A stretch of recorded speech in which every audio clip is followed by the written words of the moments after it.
Good evening friends. आज की इस क्लास में हमारा जो चैप्टर नंबर 1 है, हम इसका लास्ट टॉपिक स्टार्ट करेंगे, दैट इज वेक्टर। देखिए, आप जैसे बुक में देखोगे तो आपकी बुक में ये चैप्टर नंबर है 10। जो आपकी बुक मतलब जो इग्नू से किताबें मिली है, बट मैंने हमारे नोट्स में इस चैप्टर को जो सीक्वेंस दिया है, मैं वेक्टर को आपको चैप्टर 1 के अंदर ही पढ़ा रहा हूँ। ठीक है, तो बुक में आप देखोगे तो इस चैप्टर में बहुत सारी बातें हैं, बट हमें वो सारी चीजें नहीं पढ़नी है।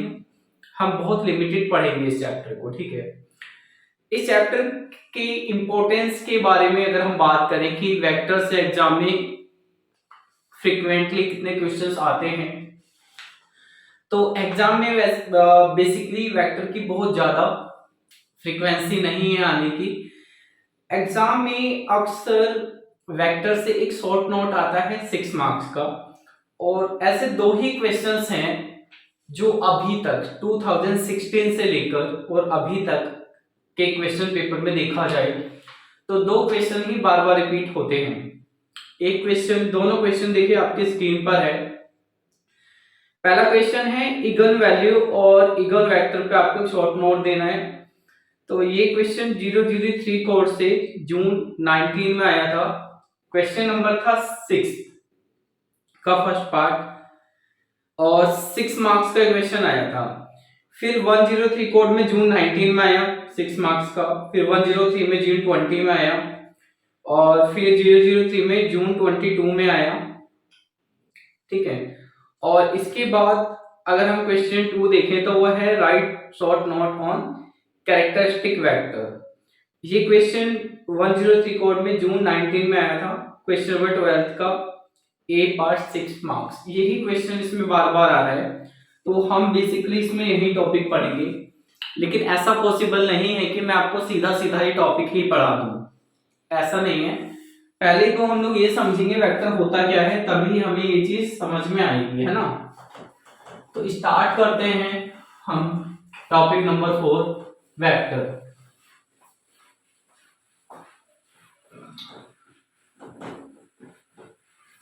देखिए, हम ये मान के चलते हैं कि एक क्लास है आपकी, एमए की क्लास, एमए इकोनॉमिक्स का एक बैच है, और इस बैच में फॉर एग्जांपल 5 स्टूडेंट्स हैं। मैं 5 स्टूडेंट्स ले रहा हूं कि मुझे लिखने में थोड़ी आसानी होगी, ज्यादा भी ले सकते हैं। तो एक स्टूडेंट है राहुल, रोहन, रेनू, रिंकी एंड रेणुका। ये 5 स्टूडेंट हैं इस बैच में। तो होता क्या है, हम मैंने ग्रुप बना दिया है। तो मैथ में जब हम ग्रुप बनाते हैं, ग्रुप को आप सेट भी बोल सकते हैं, जैसे कहते हैं ना पेंसिल का सेट, पेन का सेट। सेट मतलब एक ग्रुप हो गया, है ना। तो मैथ में हम लोग सेट के लिए इस सिंबल का यूज करते हैं, इस ब्रैकेट का यूज करते हैं। मैं इस सेट को नाम दे रहा हूं ए। देखिए, सेट के बारे में थोड़ी सी जानकारी जरूरी है वेक्टर को समझने के लिए। ठीक है, तो ये सेट है, ये सेट क्या है, A is a set of students in MEC 103 batch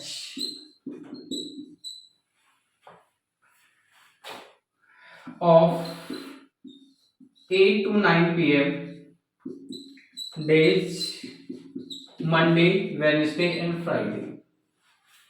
तो ए 5 स्टूडेंट्स का मतलब बेसिकली स्टूडेंट्स 5 ही स्टूडेंट का एक बैच है, जो 8 से 9 बजे क्लास होती है शाम को, और डे है Monday, Wednesday, Friday. Alternate classes होती है, 3 दिन क्लास होती है। अब इस सेट को अगर मैं ऐसे लिखूं, रोहन, रेणुका, राहुल, रिंकी, या फिर क्या, वो क्या बचा, रेल। तो मैंने क्या करा, मैंने इनके ऑर्डर मतलब सीरियल नंबर चेंज कर दिए। इससे तो कोई फर्क पड़ेगा नहीं, इसमें भी 5 स्टूडेंट्स हैं, इसमें भी 5 स्टूडेंट्स हैं। तो जो एक सेट होता है हमारा, बेसिकली ग्नू में एक चैप्टर भी है सेट का, मैंने पढ़ाया नहीं है क्योंकि इसकी जरूरत ही नहीं है, आपको एग्जाम में आता भी नहीं है। ठीक है, इन केस कोई शॉर्ट नोट आएगा तो आप स्किप कर देना, 12 में से 7 ही क्वेश्चन आपको करने होते हैं, बहुत ऑप्शन होते हैं हमारे पास, है ना, बहुत। तो मैं आपको ये समझाना चाह रहा हूँ कि सेट क्या होता है, थोड़ा सा ये समझ लेते हैं। सेट बेसिकली चीजों के ग्रुप को कहते हैं, और इसका ऑर्डर कुछ भी हो सकता है, आप चीजों को आगे पीछे लिख सकते हो। सेट के अंदर ये जो हमने चीजें लिखी हैं, ये जो हमने लिखा है, इनको एलिमेंट्स कहते हैं।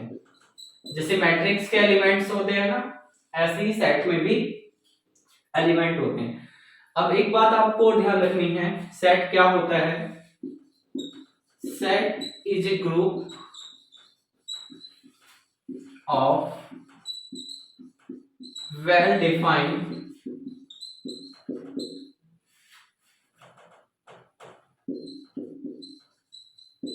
एलिमेंट्स। सेट बेसिकली एक ग्रुप होता है, और ग्रुप किसका होता है, एलिमेंट्स का। कैसे elements, well defined elements. Well defined elements का मतलब ये होता है कि ऐसे एलिमेंट जिनको आप डिफाइन कर सकते हो। जैसे इस बैच में 5 स्टूडेंट हैं, तो मैं लिख सकता हूं ना 5 डिफाइन है। अगर मैं ये कहता हूं कि इस बैच में जो बच्चे ईमानदार हैं उनका एक सेट बनाओ, तो कौन ईमानदार है कौन बेईमान है इसको हम डिफाइन नहीं कर सकते हैं, क्योंकि इसका कोई टेस्ट नहीं है, कोई तरीका नहीं है चेक करने का। अगर मैं कहता हूं कि इस बैच में ऐसे बच्चों का सेट बनाओ जो बच्चे बहुत इंटेलिजेंट हैं, तो देखिए इंटेलिजेंसी को भी नापने का कोई तरीका नहीं है।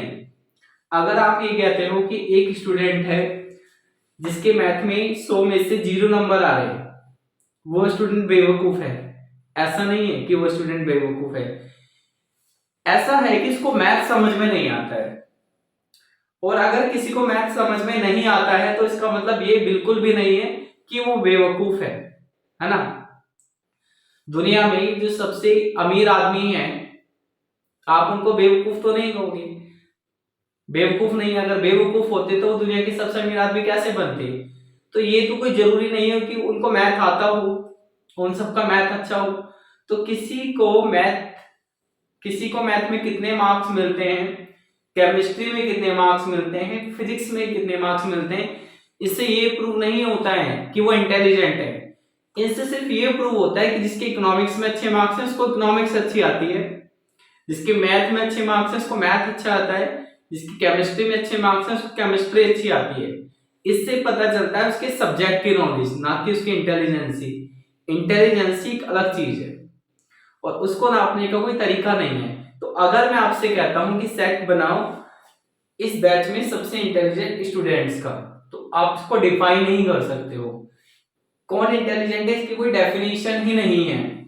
मेरी नजर में कोई बेवकूफ हो सकता है, उसी बेवकूफ की नजर में मैं बेवकूफ हो सकता हूं, ठीक है। किसी व्यक्ति की नजर में बहुत पैसा कमाना बेवकूफी है, किसी की नजर में ज्यादा घूमना बेवकूफी है, किसी की नजर में नहीं घूमना बेवकूफी है। तो इंटेलिजेंसी का, बेवकूफी का, समझदारी का कोई डेफिनेशन नहीं है, हम डिफाइन नहीं कर सकते, इसको पहचानने का कोई तरीका नहीं है, ऐसा सेट नहीं बन सकता है। तो सेट क्या होता है, सेट ऐसे एलिमेंट्स का ग्रुप होता है जिन चीजों को हम अच्छी तरह से डिफाइन कर सकते हैं। जिन चीजों को आप डिफाइन नहीं कर सकते उनका सेट नहीं बनेगा। दूसरी बात है, सेट में आप एलिमेंट्स को आगे पीछे लिखो, उससे कोई फर्क नहीं पड़ता है, ठीक है। तो जैसे मैंने आपको बताया कि मैंने ऐसे लिखा इससे कोई फर्क नहीं पड़ता है, सेट में कोई मतलब नहीं है। अब जैसे आप आपके नोट्स पढ़ोगे तो देखिए आपकी स्क्रीन पर लिखा है, generally element of A set can be arrange in any manner. Generally जो एक सेट होता है उसके एलिमेंट को हम किसी भी तरह से अरेंज कर सकते हैं आगे पीछे। It does not matter whether if three elements set is written as. अब नीचे एग्जांपल दिया गया है, ये कोई मैटर नहीं है कि इस सेट को हम ऐसे लिख, तीन एलिमेंट का एक सेट है ये, इसको ऐसे लिखें या फिर हम इसको ऐसे लिखें ए सी बी, या फिर हम इसको ऐसे लिखें, इससे कोई फर्क नहीं पड़ता है। ये भी सेट है, ये भी सेट है, ये भी सेट है, कोई फर्क नहीं पड़ेगा, ठीक है। But for certain purpose this is not helpful. तो देखिए सेट में तो कोई फर्क पड़ता नहीं है आप चीजों के ऑर्डर क्या लिखोगे, बट कभी कभी हमें कुछ ऐसी स्टडी करनी होती है जिनमें हम ऑर्डर को चेंज नहीं कर सकते हैं, जिनमें आप ऑर्डर को चेंज नहीं कर सकते हो, जो ऑर्डर है वही ऑर्डर रहेगा। जैसे अगर ऑर्डर है ए बी सी, तो कई बार हमारी कुछ ऐसी जरूरतें होती हैं जिन जरूरतों के अकॉर्डिंग हम इनका ऑर्डर चेंज नहीं कर सकते हैं। एबीसी मतलब एबीसी, ठीक है, तो यही लिखा है। But for certain purpose this is not helpful and we need to introduce the consideration of order. Set में तो ऑर्डर का कोई मतलब नहीं है, ठीक है, लेकिन कभी कभी हमारे लिए ऑर्डर बहुत ही इंपॉर्टेंट होता है, ऑर्डर को कंसीडर करना जरूरी है। तो जब ऑर्डर को कंसीडर करना जरूरी है तो उस केस में हम सेट का यूज नहीं करेंगे। अब देखिए क्वेश्चन ये होता है कि जब हमारे लिए ऑर्डर मैटर करते हैं तो हम सेट का यूज तो नहीं कर सकते, फिर हम क्या करेंगे। मान लीजिए मेरे लिए ऑर्डर ये मैटर करता है कि पहले ए हो फिर बी हो, तो इस केस में मैं इसको ऐसे नहीं लिख सकता हूं, ऐसे लिखना पॉसिबल नहीं है। अगर मेरे लिए ऑर्डर मैटर करता है तो फिर मैं ऐसे ही लिखूंगा। तो जब आपके लिए ऑर्डर मैटर करते हैं और जो ऑर्डर आपको चाहिए आप उसी ऑर्डर को लिखते हो, ठीक है, तो वो क्या हो जाता है, वो हो जाता है ऑर्डर सेट।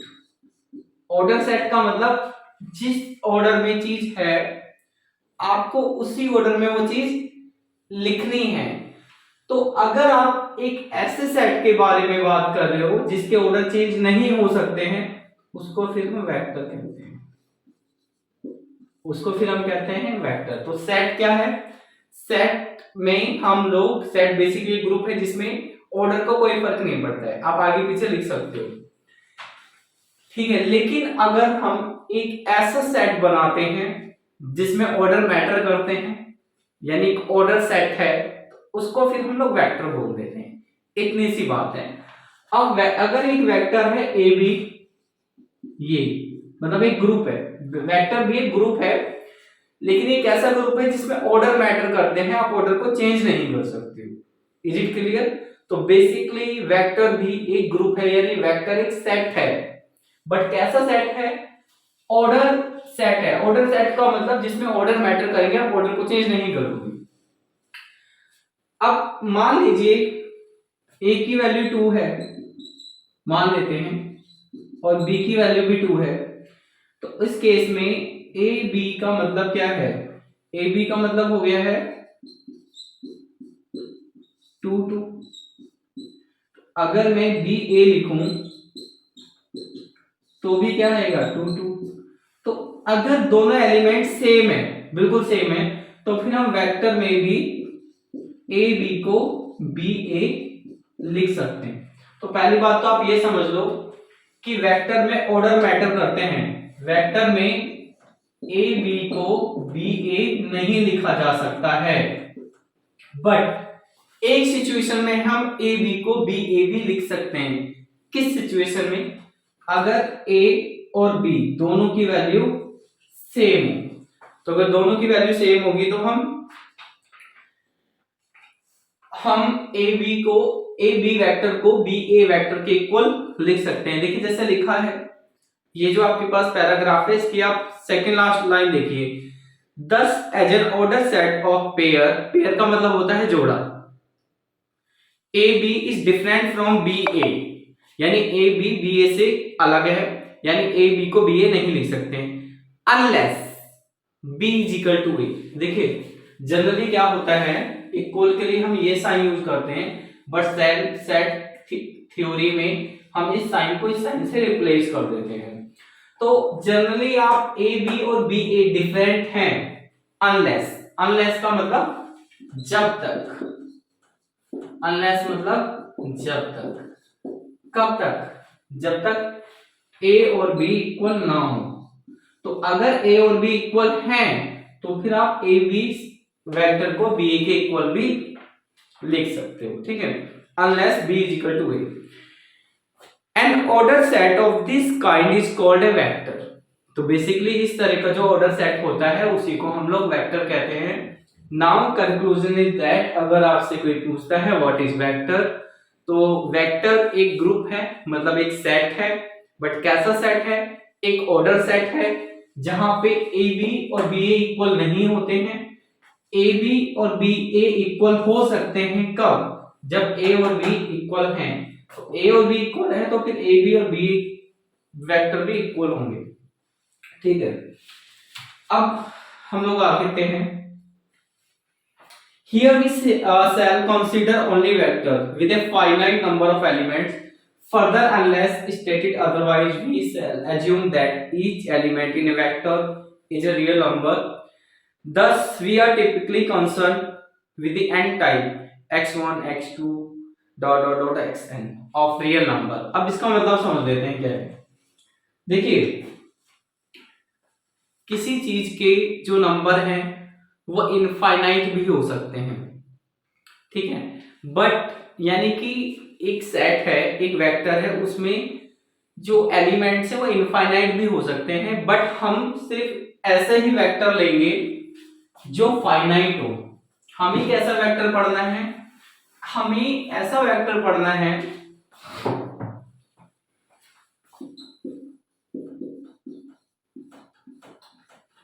जिसके एलिमेंट्स फाइनाइट हो। देखिए ऐसा क्यों होता है, बेसिकली हम वेक्टर क्यों सीख रहे हैं, वेक्टर साइंस में भी यूज होता है, केमिस्ट्री में, फिजिक्स में, बायो में, बट हम लोग सीख रहे हैं इसको इकोनॉमिक्स में यूज करने के लिए। तो हमारे इकोनॉमिक्स में जो वेरिएबल होते हैं जैसे demand, supply, inflation, GDP, money, ये सारे एलिमेंट फाइनाइट है। किसी कंट्री में कितनी डिमांड होगी ये इनफाइनाइट नहीं है, फाइनाइट है। किसी कंट्री में कितने लोग एम्प्लॉयड है ये इनफाइनाइट नहीं है, फाइनाइट है। तो हमारे इकोनॉमिक्स में जो वेरिएबल्स होते हैं, जो एलिमेंट्स होते हैं वो फाइनाइट होते हैं, इसलिए हम ऐसे ही वेक्टर की स्टडी करेंगे जिसमें जो एलिमेंट होंगे वो कैसे होंगे, फाइनाइट होंगे। लेकिन अगर हम साइंस में जाते हैं तो चीजें इनफाइनाइट होती हैं। जैसे अगर कहा जाए कि आपको जितने भी तारे हैं मींस स्टार है उनका एक सेट बनाना है, तो इनफाइनाइट सेट होगा। क्यों, क्योंकि हम काउंट ही नहीं कर सकते कि कितने पूरे यूनिवर्स के अंदर कितने स्टार हैं, कितने तारे हैं, इट इज नॉट काउंटेबल, हमें पता ही नहीं, हम काउंट कर ही नहीं सकते। तो वहां सेट अगर आप बनाओगे तो इनफाइनाइट सेट होगा, बट हमें ऐसे ही वेक्टर पढ़ने हैं जिसमें फाइनाइट एलिमेंट होंगे, ठीक है। इसके बाद एक चीज और भी है, हमें सिर्फ रियल नंबर लेने हैं, हमें सिर्फ रियल नंबर लेने हैं। देखिए होता क्या है मैथमेटिक्स में,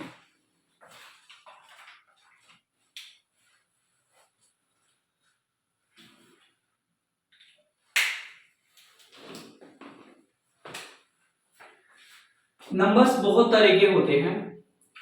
कुछ नंबर्स को हम रियल नंबर्स कहते हैं, ठीक है, और कुछ नंबर्स को हम इमेजिनरी नंबर कहते हैं। अभी ज्यादा डिटेल में जाने की जरूरत नहीं है, ठीक है। रियल नंबर वो नंबर होते हैं जिनको आप नंबर लाइन पर दिखा सकते हो। जिन नंबर्स को आप नंबर लाइन पर दिखा सकते हो ऐसे नंबर्स को हम लोग रियल नंबर कहते हैं।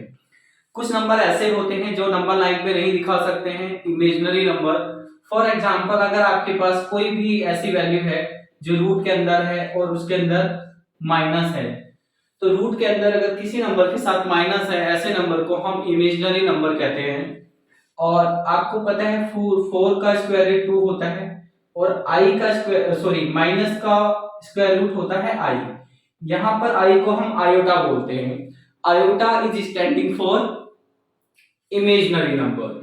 ठीक है, तो इस नंबर को आप कभी भी नंबर 9 पे नहीं दिखा सकते हो।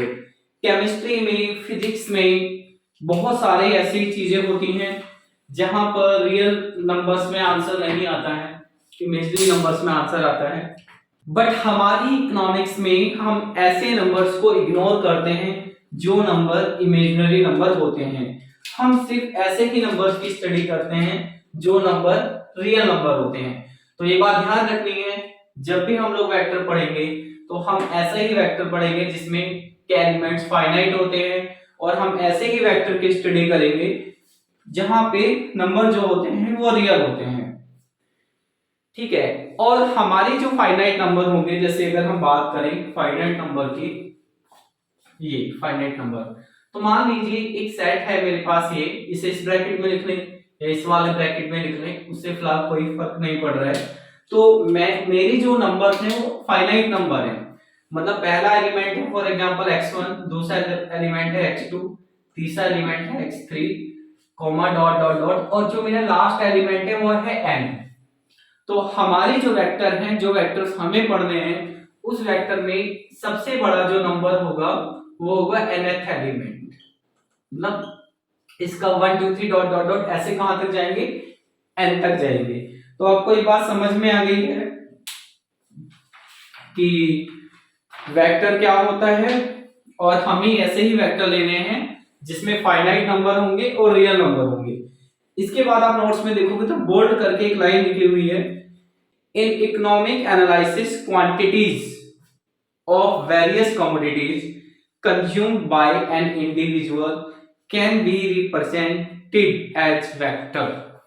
अगर हम एक इकोनॉमिक एग्जांपल के बारे में बात करते हैं, तो कोई एक इंडिविजुअल जितनी चीजें यूज करता है, फॉर एग्जांपल वो कितना लीटर दूध एक महीने में पीता है, कितने कपड़े खरीदता है, कितनी चीजें खाता है, कितने मोबाइल यूज करता है, उसके पास कितनी कारें हैं, तो जितनी भी चीजें यूज करता है उनकी जो क्वांटिटी है उनको हम वेक्टर की फॉर्म में लिख सकते हैं। जैसे मान लीजिए ये इंडिविजुअल है आपके सामने,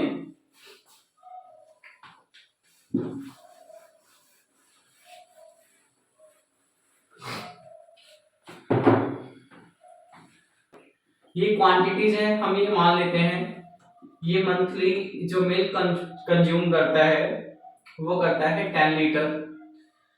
ठीक है, और मंथली ये जो ब्रेड यूज करता है फॉर एग्जांपल 30। इस तरह से ये जितने भी चीज यूज करता है हम उसका ग्रुप बना देंगे, तो ये हो जाएगा एक वेक्टर। ये वेक्टर का एग्जांपल हो गया। अब जैसे कि आप देखोगे जो इग्नू की किताबें हैं, इग्नू की किताबों में वेक्टर है चैप्टर नंबर 10 और मैट्रिक्स है चैप्टर नंबर 11। तो वेक्टर को पहले पढ़ाया गया है, मैट्रिक्स को बाद में पढ़ाया गया है। मैंने मैट्रिक्स पहले पढ़ाई है, वेक्टर बाद में पढ़ाया है, समझ लेते हैं। तो अच्छा, ये मैट्रिक्स और वेक्टर समझने से पहले एक चीज और समझ लेते हैं, नल वेक्टर। नल वेक्टर एक ऐसा वेक्टर होता है जिस वेक्टर में कोई एलिमेंट ही नहीं होता। जैसे a vector all of whose elements are zero is called null vector। एक ऐसा वेक्टर है, एक ऐसा ग्रुप है, एक ऐसा सेट है जिसके अंदर कोई एलिमेंट है ही नहीं, जीरो एलिमेंट है। जैसे मैं ये कहता हूं कि यहाँ जितने भी स्टूडेंट्स इस बैच में पढ़ रहे हैं, ऐसे स्टूडेंट्स का बैच बनाओ जो मुझे पर मंथ 10,000 फी देता है। तो यहाँ पे जो आप ग्रुप बनाओगे, मतलब वेक्टर बनाओगे, वो जो वेक्टर होगा, वेक्टर क्या है, नल वेक्टर है, क्योंकि कोई स्टूडेंट ऐसा है ही नहीं जो मुझे 10,000 पर मंथ फीस देता हो। अब हम आते हैं टॉपिक 4.3 पे, that is matrix and vector. तो देखिए मैट्रिक्स और वेक्टर को समझाने के लिए मैंने एक एग्जांपल ले लिया है, और ये मुझे बहुत ज्यादा आपको समझाना नहीं है। अगर आप इसको देखोगे ध्यान से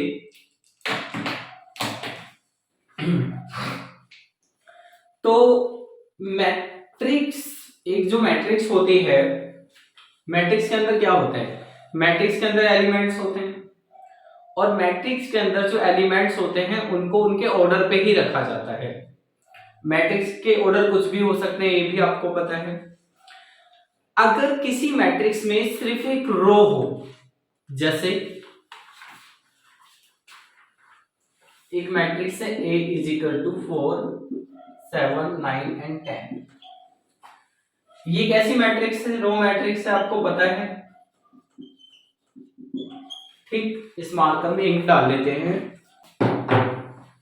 और एक मैट्रिक्स B लेते हैं, ये एक कॉलम मैट्रिक्स है। तो आपकी जो रो मैट्रिक्स होती है उसमें कुछ एलिमेंट होते हैं, कॉलम मैट्रिक्स में भी कुछ एलिमेंट होते हैं। तो एक रो मैट्रिक्स और कॉलम मैट्रिक्स को ही वेक्टर कहते हैं। जब मैंने मैट्रिक्स पढ़ाई थी आपको, तो हमने क्या पढ़ा था, बेसिकली मैट्रिक्स क्या है, कुछ चीजों का ग्रुप है, कुछ एलिमेंट्स का ग्रुप है। वेक्टर क्या है, वेक्टर भी कुछ एलिमेंट्स का ग्रुप है। पर दोनों में डिफरेंस क्या है, दोनों में डिफरेंस ये है कि मैट्रिक्स किसी भी तरीके की हो सकती है। ये एक मैट्रिक्स है ABC 3 7 2 9 10, ये भी एक मैट्रिक्स है। बट कोई भी मैट्रिक्स वेक्टर नहीं होगी, एक पर्टिकुलर मैट्रिक्स ही वेक्टर होगी। या तो आप रो मैट्रिक्स को वेक्टर बोलोगे या फिर आप कॉलम मैट्रिक्स को वेक्टर बोलोगे। तो आपको ये समझ लेना है वेक्टर क्या होता है। वेक्टर एक सेट होता है जिसमें ऑर्डर मैटर करते हैं, ऑर्डर सेट होता है। मैट्रिक्स भी एक ऑर्डर सेट है, लेकिन अगर वो रो मैट्रिक्स हो या फिर वो कॉलम मैट्रिक्स हो, तो अगर रो मैट्रिक्स और कॉलम मैट्रिक्स है तो बेसिकली वो एक वेक्टर ही है। अब हमें इसको एक एग्जांपल की हेल्प से समझाना है, तो हम लोग क्या करेंगे, जो हमारे मैट्रिक्स का पुराना एग्जांपल है वही ले लेंगे। तो हम एक एग्जांपल ले लेते हैं, एक 3 इंडस्ट्री वाली इकोनॉमी का। अगर एक इकोनॉमी में 3 इंडस्ट्री है, तो आप जो बैलेंस इक्वेशन बनाओगे वो कुछ इस तरह से बनेगी।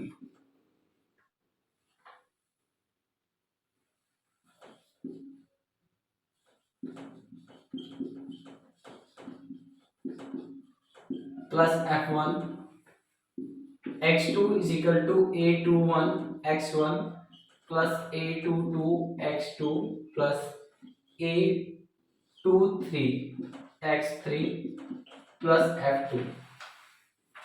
मार्कर चेंज कर लेते हैं, मार्कर में थोड़ी प्रॉब्लम हो रही है।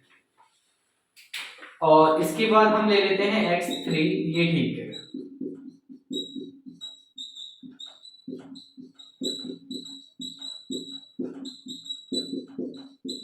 F2, और हमें लेबर की इंफॉर्मेशन भी दी होती है, तो ये हो गई हमारी लेबर।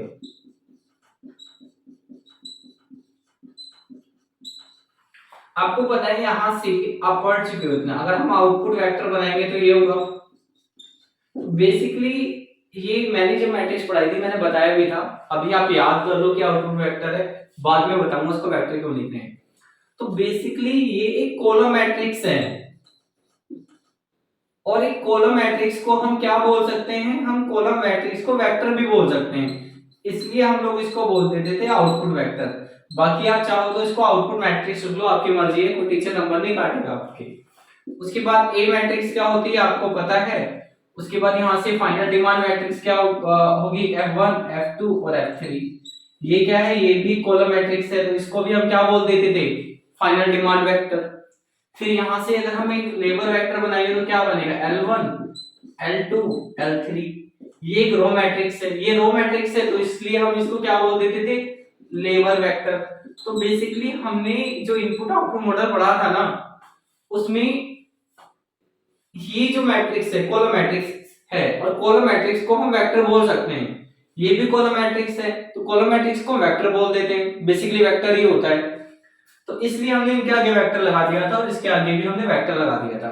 तो आपको समझ में आ गया होगा कि हमने जब इनपुट आउटपुट मॉडल पढ़ा था वहां पर आउटपुट वेक्टर क्यों लिखा था, क्यों, क्योंकि कोई भी रो मैट्रिक्स को हम वेक्टर, कोई भी रो मैट्रिक्स को वेक्टर बोल सकते हैं। क्यों, क्योंकि कोई भी रो मैट्रिक्स वेक्टर होता है, और किसी भी कॉलम मैट्रिक्स को भी हम वेक्टर बोल सकते हैं। क्यों, क्योंकि कोई भी कॉलम मैट्रिक्स वेक्टर होता है। ठीक है, ये हो गया। अब हम बात करते हैं जो क्वेश्चन एग्जाम में आता है सबसे ज्यादा।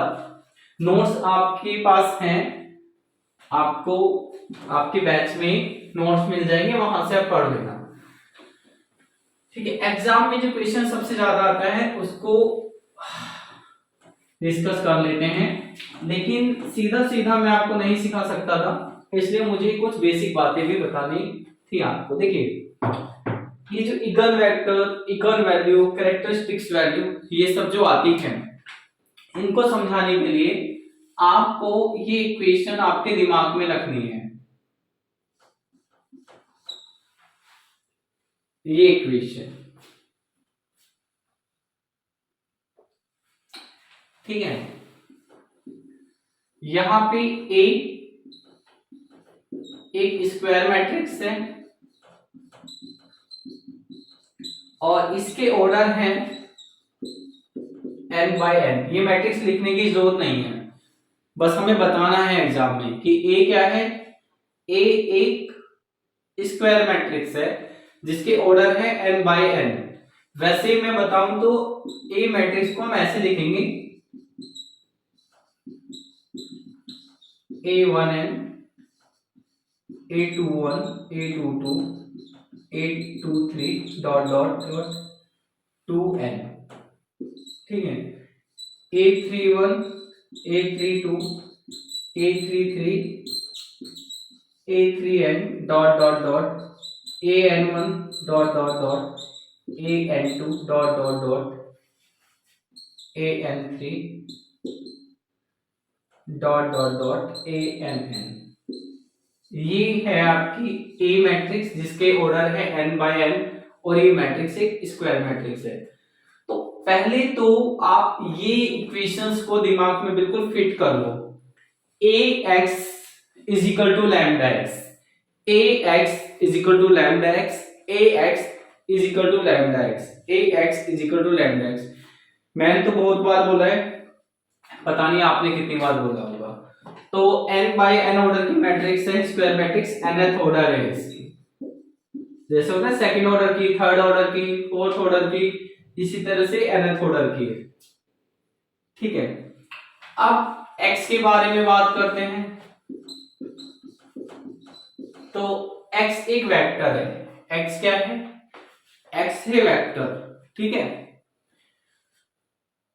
अब एक बात ध्यान रखना है, ये वेक्टर है बट x जीरो नहीं होगा, यानी कि x वेक्टर तो है but not a null vector. तो x कोई भी वेक्टर हो सकता है बट x एक नल वेक्टर नहीं है। x क्या है? x एक वेक्टर है बट नल वेक्टर नहीं है, मतलब x वेक्टर की वैल्यू जीरो नहीं होगी।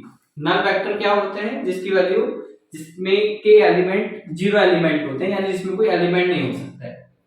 तो आपका x एक वेक्टर है, ये कोई भी वेक्टर हो सकता है बट ये एक नल वेक्टर नहीं है, ये बात। अब यहाँ पे राइट साइड पे आते हैं, तो राइट साइड पे दो चीजें हैं, एक लैम्डा है, एक आपका x है। तो x तो आपको पता ही चल गया है, x एक वेक्टर है बट ये नल वेक्टर नहीं है। अब बात करते हैं लैम्डा क्या है। तो लैम्डा एक स्केलर पैरामीटर है। पैरामीटर क्या होता है ये भी समझ लेते हैं। पैरामीटर बेसिकली जिस आप किसी चीज की स्टडी कर रहे हो उसकी कोई कैरेक्टरिस्टिक्स, यानी कि उसका कोई फीचर होता है। जैसे मान लीजिए आप पॉपुलेशन को स्टडी कर रहे हो और आप पॉपुलेशन की एवरेज इनकम देखना चाहते हो, तो एवरेज इनकम क्या हो गया है आपके लिए? पैरामीटर है।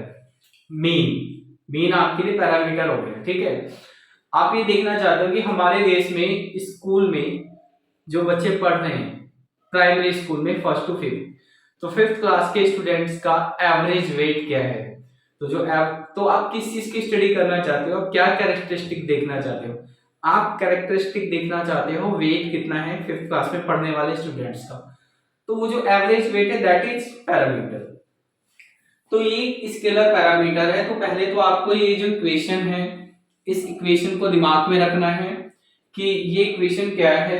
ये इक्वेशन है ax, क्या है मतलब कैसी दिखती है। तो ये इक्वेशन दिखती है ax is equal to lambda x, ax is equal to lambda x. a एक स्क्वायर मैट्रिक्स है जिसके ऑर्डर है n बाय n यानी nth ऑर्डर, और x एक वेक्टर है बट ये नल वेक्टर नहीं है, कुछ भी हो सकता है बट नल वेक्टर नहीं होगा। इसके बाद लैम्डा क्या है, लैम्डा है स्केलर, ठीक है।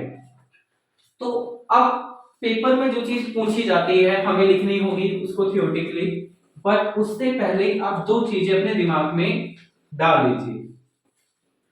पहली चीज आपको दिमाग में डालनी है लैम्डा। लैम्डा स्केलर पैरामीटर है बट इसका एक नाम है, इसका नाम है कैरेक्टरिस्टिक वैल्यू। तो पेपर में अगर आप क्वेश्चन पढ़ो क्या लिखा हुआ है,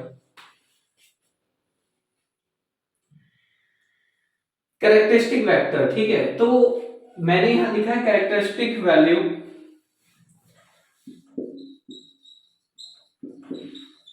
कैरेक्टरिस्टिक रूट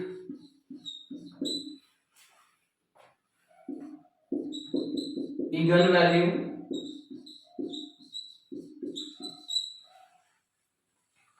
प्रॉपर वैल्यू। तो लैम्डा के कई सारे नाम हैं, कितने नाम हैं, 1 2 3 4। तो इनमें से कोई भी एक चीज पूछी जाती है ना, तो इसका मतलब है आपसे यही पूछा जा रहा है, ठीक है। जैसे आप देख सकते हो क्वेश्चन में, क्वेश्चन 1 ये 5 बार रिपीट हुआ है। क्वेश्चन में क्या पूछा है, right short note on eigen value, तो यही तो है इगन वैल्यू, ठीक है। एंड इगन वेक्टर, तो इगन वैल्यू तो ये हो गई। अब बात करते हैं इगन वेक्टर की। अब x क्या है आपका, x है आपका कैरेक्टरिस्टिक वेक्टर और इगन वेक्टर।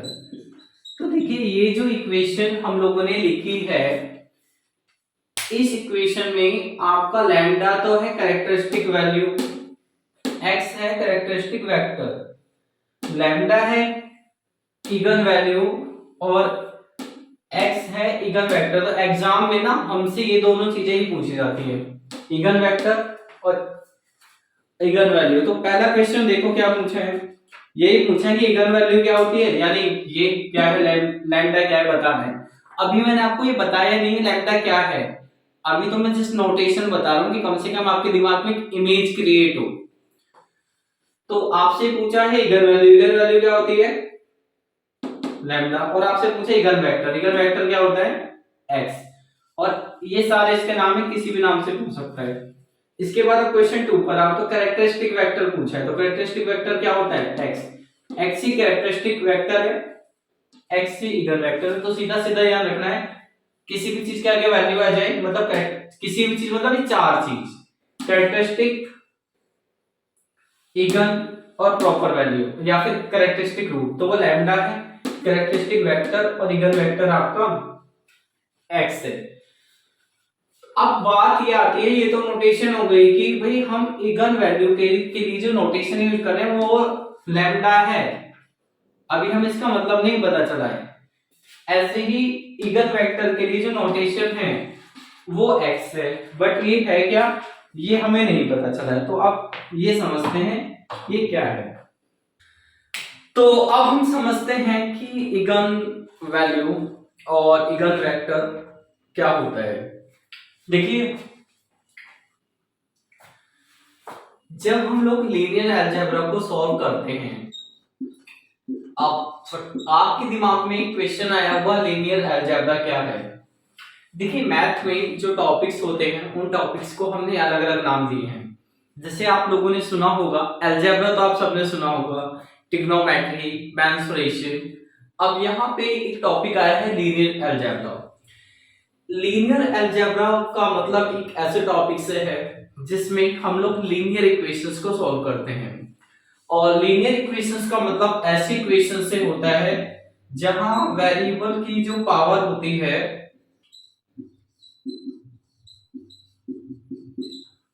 उसकी वैल्यू 1 होती है। जैसे यहाँ पर x और y दो वेरिएबल हैं, इन दोनों इक्वेशंस में आप देखोगे तो x की पावर और y की पावर दोनों की 1 है। इस तरह की इक्वेशंस को हम लीनियर इक्वेशंस कहते हैं। या फिर मान लीजिए ये वाली इक्वेशंस हैं,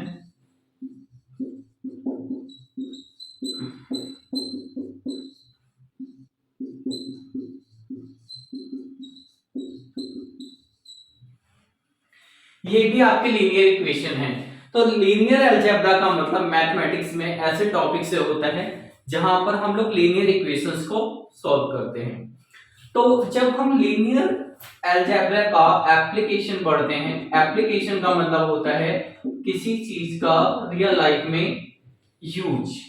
तो जब हम लीनियर अलजेब्रा का एप्लीकेशन पढ़ते हैं तो हमें फ्रीक्वेंटली एक प्रॉब्लम फेस करनी पड़ती है। We have to face a problem frequently. Frequently का मतलब होता है बार बार, ठीक है। आप ये कह सकते हो कि हमें एक प्रॉब्लम को बार बार फेस करना पड़ता है, या आप कह सकते हो एक प्रॉब्लम arises frequently, ठीक है।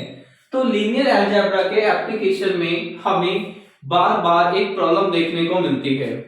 अब वो प्रॉब्लम क्या होती है? वो प्रॉब्लम ये होती है कि हमारे पास कुछ इस तरह से एक इक्वेशन होती है। इस इक्वेशन में a क्या है, x क्या है, ये मैं आपको समझा चुका हूं। और ये लैम्डा है बेसिकली स्केलर पैरामीटर। तो हमें इस इक्वेशन को सॉल्व करके लैम्डा की वैल्यू निकालनी होती है। ये है हमारी प्रॉब्लम, और इस प्रॉब्लम को बोलते हैं कैरेक्टरिस्टिक प्रॉब्लम। क्या बोला जाता है?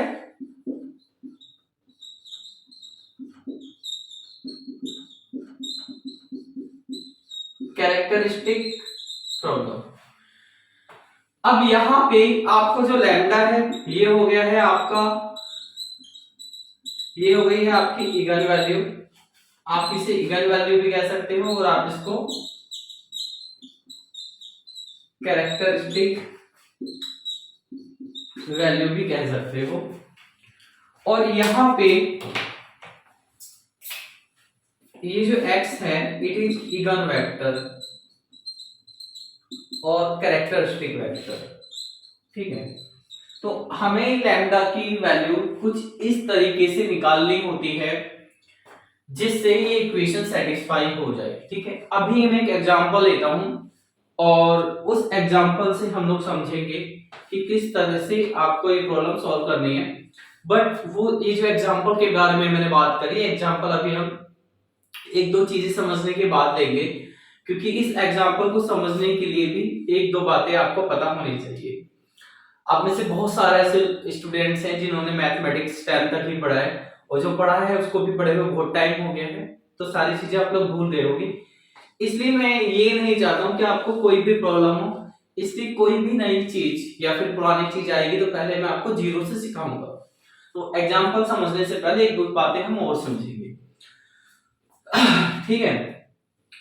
अब यहां तक एग्जाम में जो 6 मार्क्स का शॉर्ट नोट आता है उसको आप उसका आंसर कर सकते हो। क्वेश्चन मैं आपके साथ डिस्कस कर चुका हूं, ये दो क्वेश्चंस हैं एग्जाम में आए थे, बट इन दोनों क्वेश्चंस को मैंने ओवर करके लिख दिया है। दोनों क्वेश्चन में आंसर एक ही आएगा और आंसर आपके सामने है, आप देख लीजिएगा, ठीक है। और ये जितनी भी चीजें लिखी हैं ये सारी बातें मैं आपको समझा चुका हूं, और आई थिंक आपको यहाँ तक कोई डाउट नहीं होना चाहिए। अब हम आगे चलते हैं, ठीक है। जैसे मैंने कहा कि एक एग्जांपल से आपको मैं समझाऊंगा। अब एग्जांपल क्या है? एग्जांपल समझने से पहले हम लोग थोड़ा आगे चलते हैं। देखिए ये जो हमारी इक्वेशन है, इस इक्वेशन में ये तो पता चल गया कि ये आपकी इगन वैल्यू है, या फिर इसको कैरेक्टरिस्टिक वैल्यू भी बोल सकते हो। ये आपका इगन वेक्टर है, ठीक है, और इसी को आप कैरेक्टरिस्टिक वेक्टर भी बोल सकते हो। अब देखिए हम ये जो राइट साइड पे वैल्यू है इसको लेफ्ट साइड पे लेके आते हैं। हम x कॉमन निकाल रहे हैं पीछे की तरफ। तो जब भी x क्या है, x एक वेक्टर है और इस वेक्टर को हम लोग ये मान लेते हैं, ठीक है। तो वेक्टर क्या होता है, वेक्टर या तो कॉलम मैट्रिक्स होती है या फिर रो मैट्रिक्स होती है। यहाँ पर ये क्या है, कॉलम मैट्रिक्स, ठीक है। तो x बेसिकली आपका वेक्टर है और वेक्टर क्या होता है, कॉलम मैट्रिक्स, यानी ये मैट्रिक्स भी है। तो जब मैट्रिक्स को कॉमन निकालते हैं तो क्या होता है, यहाँ पे आई बचता है, आई का मतलब आइडेंटिटी मैट्रिक्स। ये लैम्डा है, यहाँ पे भी आइडेंटिटी मैट्रिक्स बचा, x कॉमन आया। अब यहाँ पे एक बड़ी इंपॉर्टेंट बात है सीखने वाली, a क्या है, मैट्रिक्स, ऑर्डर क्या है इसके, n बाय n, है ना, ठीक है। और आपका जो i है ये क्या है, ये भी एक मैट्रिक्स है। कैसी मैट्रिक्स है, आइडेंटिटी मैट्रिक्स है। इसके ऑर्डर क्या है, इसके ऑर्डर भी n।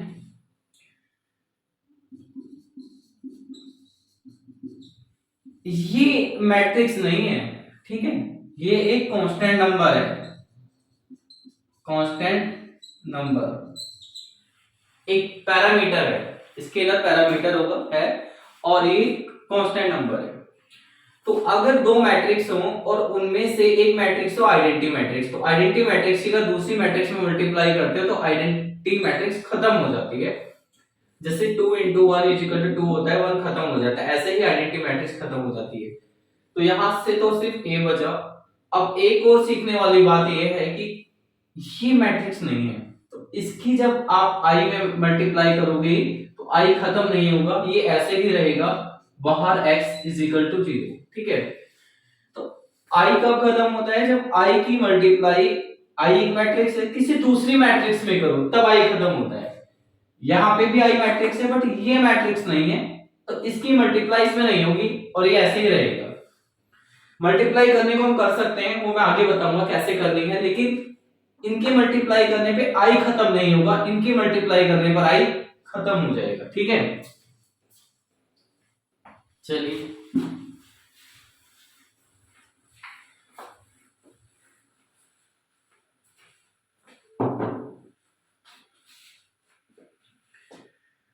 अब ये जो आपकी इक्वेशन आ गई है, इस इक्वेशन में a क्या है, लैम्डा क्या है, i क्या है, ये सब बातें हमें पता है। अब आप सिर्फ इस पर फोकस करो,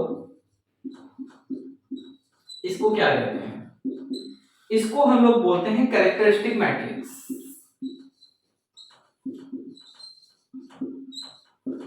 कैरेक्टरिस्टिक मैट्रिक्स, ठीक है। और इसको कैलकुलेट कैसे करेंगे, इसको कैलकुलेट करने के पहले आप ए मैट्रिक्स लोगे। ए कैसी मैट्रिक्स है, स्क्वायर मैट्रिक्स है और इसके ऑर्डर है n बाय n।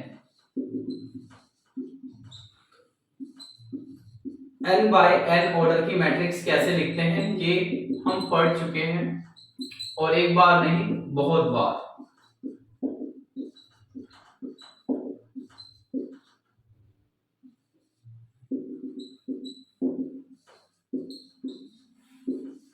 ये ठीक है, ये तो ए मैट्रिक्स हो गई। अब जैसे मैंने कहा था लैम्डा और आई की मल्टीप्लाई तो कर सकते हैं बट आई खत्म नहीं होगा, तो लैम्डा आई की मल्टीप्लाई कैसे करेंगे ये समझते हैं। इस इक्वेशन को मैं ऐसे लिखा रहने दे रहा हूं, है ना।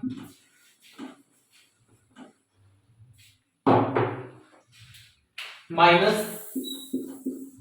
लैम्डा आई, एक आइडेंटिटी मैट्रिक्स लेनी है एन ऑर्डर की, क्योंकि ये मैट्रिक्स भी एन ऑर्डर की ही है।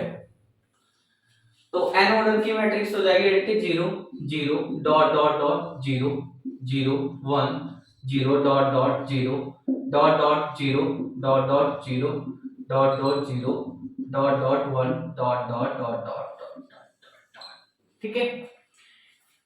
अब क्या करेंगे, इन दोनों, इन्हें हम आपस में सॉल्व करना है, तो सॉल्व कैसे करेंगे, ये मैट्रिक्स तो ऐसे ही आ जाएगी,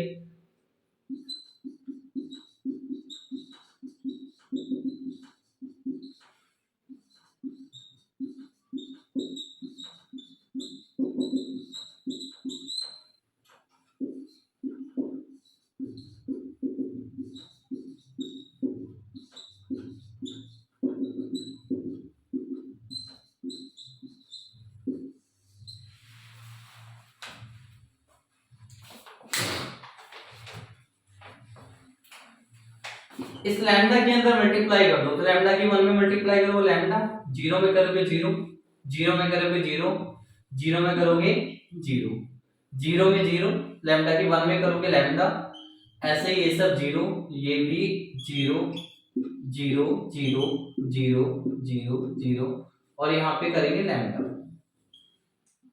ठीक है, अब इनको आपस में सब्ट्रैक्ट करेंगे, तो सब्ट्रैक्ट कैसे करना है, इस वैल्यू में से इसको सब्ट्रैक्ट करो, तो क्या बचा आपके पास बचा a11 माइनस लैम्डा।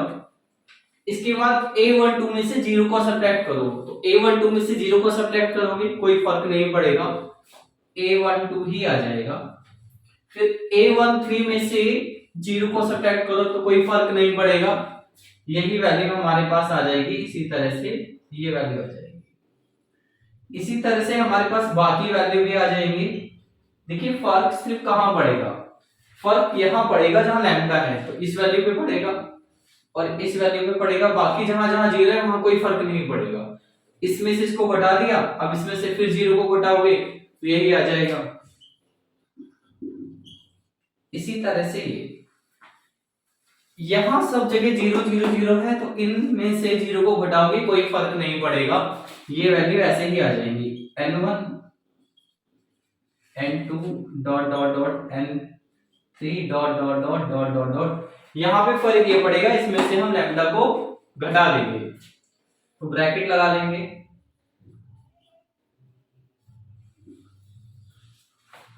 ये हमारे पास बेसिकली वैल्यू आ गई है ना। अब क्या होगा,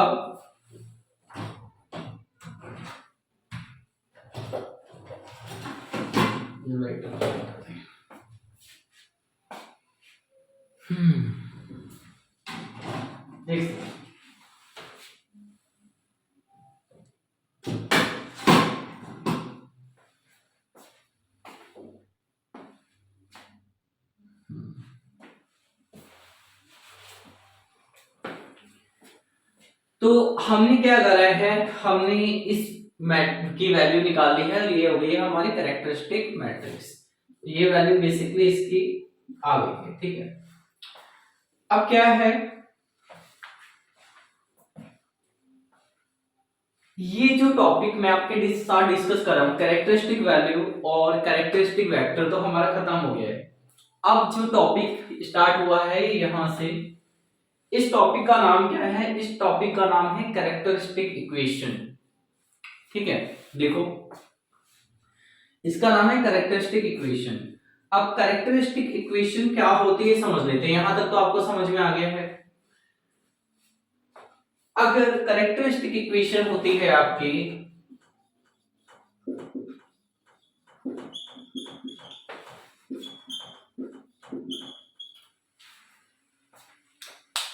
ये जो हमारे पास मैट्रिक्स है कैरेक्टरिस्टिक मैट्रिक्स, यानी ये मैट्रिक्स, अगर इस मैट्रिक्स को का हम डिटरमिनेंट निकालें और डिटरमिनेंट को इक्वल टू 0 रख देते हैं, ये इक्वल टू 0, तो ये जो इक्वेशन हमारे पास आई है, इस इक्वेशन को क्या बोलेंगे, characteristic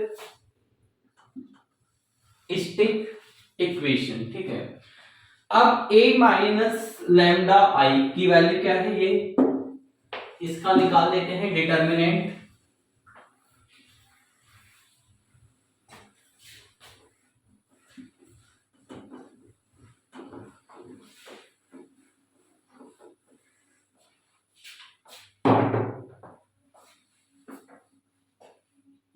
a11 minus lambda, a12 a13 dot dot dot a1n, a21 a22 minus lambda, a13 dot dot dot a2n dot dot dot an1 dot dot dot an2 dot dot dot an3 dot dot dot dot dot dot dot dot dot ann minus lambda.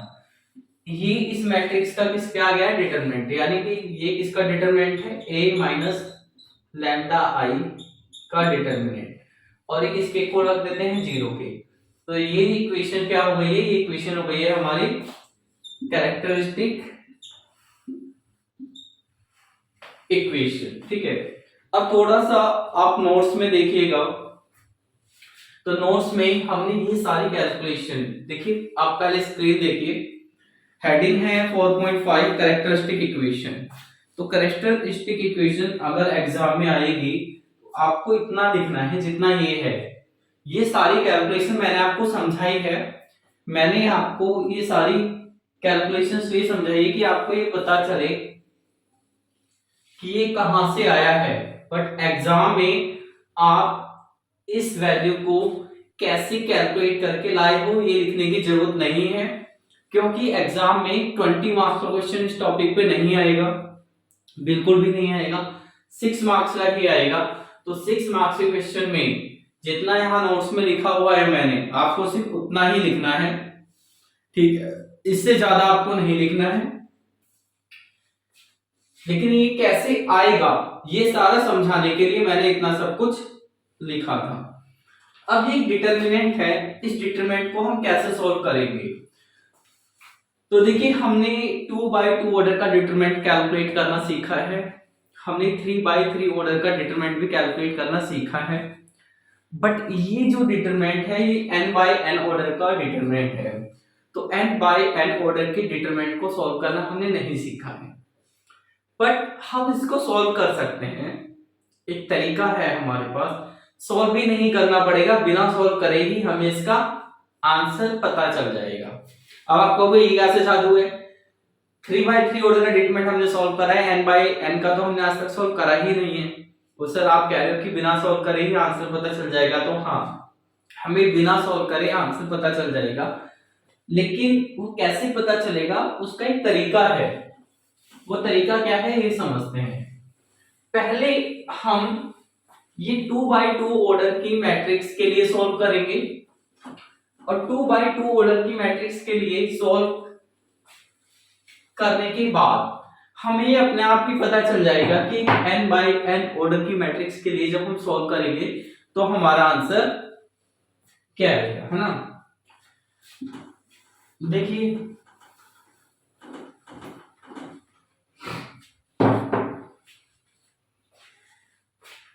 ये जो equation हमारे पास आई थी characteristic equation, ये n/n order की determinant था। अब मैं आपको पहले सिखाऊंगा कि एक कैरेक्टरिस्टिक इक्वेशन 2/2 ऑर्डर के डिटरमिनेंट के लिए कैसे सॉल्व करनी है, फिर हम n/n ऑर्डर के लिए सॉल्व करेंगे। अब 2/2 ऑर्डर की जो कैरेक्टरिस्टिक इक्वेशन होती है, इसको सीखने के लिए हमें एक कंसेप्ट पता होना चाहिए, जिस कंसेप्ट का नाम है क्वाड्रेटिक इक्वेशन। आप में से कुछ लोगों को क्वाड्रेटिक इक्वेशन आती होगी, कुछ को नहीं आती होगी। मैं ये मान के चलूंगा कि आपको नहीं आती है, तो मैं आपको सिखाऊंगा। तो सबसे पहले तो आपको ये समझ लेना है कि क्वाड्रेटिक इक्वेशन कैसे दिखती है। क्वाड्रेटिक इक्वेशन कुछ इस तरह से दिखती है।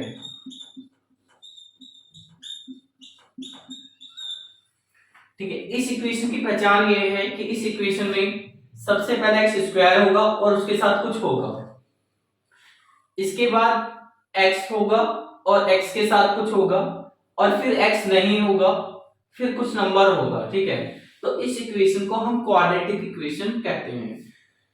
इस इक्वेशन को अगर हम सॉल्व करेंगे तो हमारे पास x की वैल्यू आएगी। अब x की वैल्यू कैसे आएगी, उसके लिए हमारे पास एक फॉर्मूला होता है। तो फॉर्मूला क्या होता है, फॉर्मूला होता है -b plus minus square root के अंदर b का square minus 4ac divided by 2a। ठीक है, x की ये जो वैल्यू आती है इसको हम रूट बोलते हैं। क्या बोलते हैं, रूट।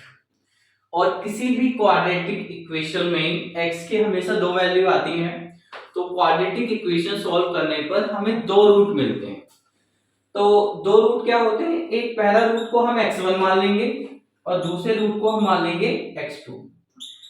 x1 कैसे निकलेगा, -b लिखोगे, यहाँ पे दो साइन है, प्लस का और माइनस का, तो हम पहले प्लस का साइन ले लेंगे। ठीक है, और ये 2 है, तो ये हमारा फर्स्ट रूट हो गया। इसके बाद यहाँ दो साइन थे तो हम माइनस का साइन ले लेंगे, ये हो जाएगा हमारा दूसरा रूट। तो ये इक्वेशन क्वाड्रेटिक इक्वेशन है और क्वाड्रेटिक इक्वेशन को सॉल्व करने का ये फॉर्मूला है। इस फॉर्मूले से दो वैल्यू आती हैं, एक वैल्यू को x1 मान लेते हैं और एक वैल्यू को x2, और इन दोनों को क्या बोलते हैं, रूट। क्या है ये, रूट्स।